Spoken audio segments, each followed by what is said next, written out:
tago at hide and seek. Ah, Ngayon, taya na naman ako.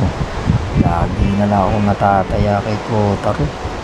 Tingnan natin kung tatago na mahanap ako. ko siya.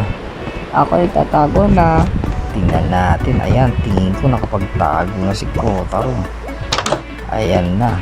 Hahanapin ko na siya. Sa malaki ang aming bahay, may gawa kaming bagong basement. Sa bagong basement, tingin ko nandun na naman si Kotaro.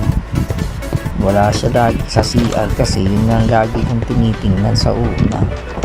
Kasi baka nandun siya. Hanapin mo ako. Pero minsan wala siya. Okay.